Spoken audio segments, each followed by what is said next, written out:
Here in a second, okay. So good morning to everyone. As June said, I work for FIAN International, which is a human rights organization working for the right to food.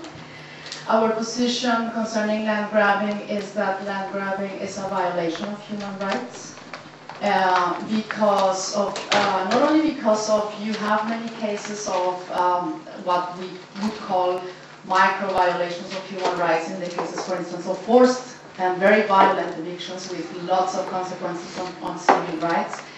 But our main point is that as policy, large-scale investment is a violation, large-scale land acquisition of land grabbing is a violation of human rights. So it's a systemic violation of human rights because governments are just giving away resources they urgently need for the local population, rural population, to give them control over these resources so that they are able to feed themselves. So this is our position. That's why perhaps we are one of these unreasonable organizations who think right doesn't make sense.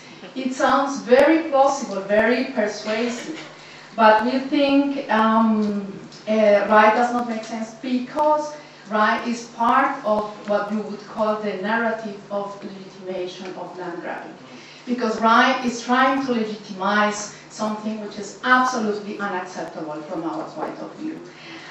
So this is our main point.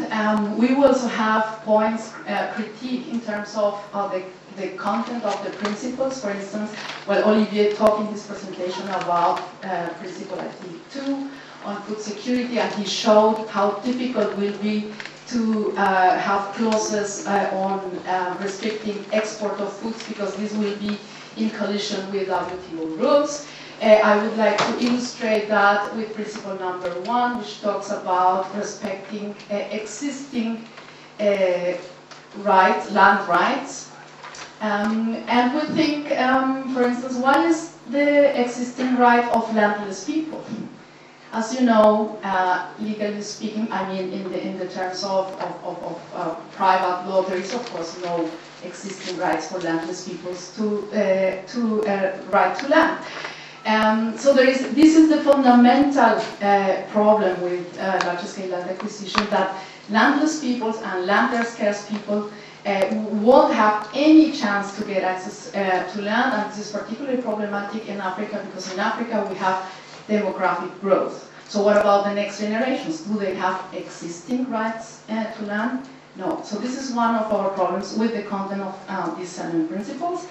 Now I would like to draw your attention to the more problems in terms of process. And we raise the question, who drafted these principles? Who is taking decisions that these principles are desirable? And unfortunately, we have there the problem that it is, institutional financial organizations, not democratically legitimized to take these kind of decisions. And it's still not clear in which institutional framework these principles will be adopted. A second problem is that these principles are absolutely voluntary.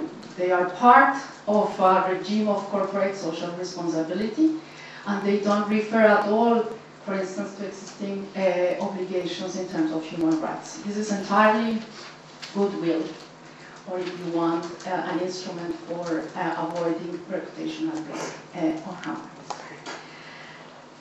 Well, this is our position on right. Regarding the guidelines, they got a name which sounds really awful. All of you are very upset when you hear, oh, voluntary guidelines, how terrible is that?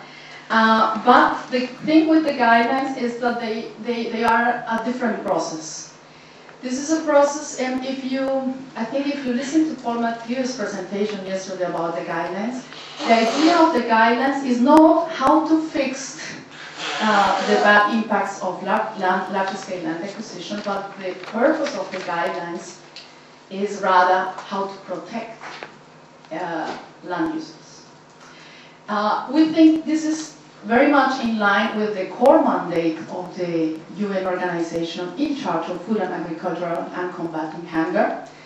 And this is a process which goes more in line of building public policies, public global institutions, which we are not expecting FAO, of course, to regulate land matters on the ground, because this is, of course, you know, a very complex issue, but what we are expecting is to regain policy space at the international level, because land policies have been designed by international financial institutions, by the World Bank, but also by other bilateral donors in the last 2 decades. So what we hope is something on the mid-term, that FAO, as the organization mandated to do normative work in food and agricultural issues, that they change the paradigm, if you want, the neoliberal paradigm of doing land policies.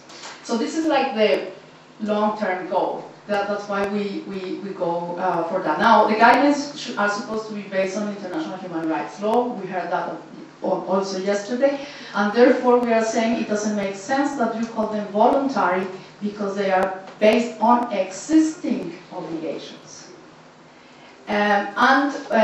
What we have to do is actually to strengthen the existing human rights regime, because I cannot pretend here that this regime is very powerful. It's on the contrary. It has lots of weaknesses. The WTO regime is very powerful. It got sanctions if you don't comply with the rules. In the human rights law, it's much more difficult, and of course we need to strengthen that system. And what we hope is that the guidelines will advance an understanding and an interpretation on what are the rights to land and natural resources of the rural populations, different from indigenous peoples, because indigenous peoples have already a very clear provisions in place.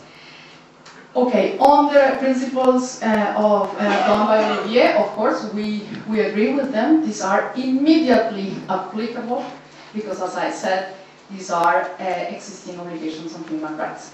I will elaborate more on the relationship between academics and activists and movements in my closing remarks in the afternoon. But for the moment, I would like to call you to join the appeal we launched in Dakar during the World Social Forum, the Dakar Appeal Against Land Grabbing, because we think this could be a good idea, a good vehicle to mobilize a strong movement against land grabbing, and I would like to call you on to endorse that appeal. Thank you very much.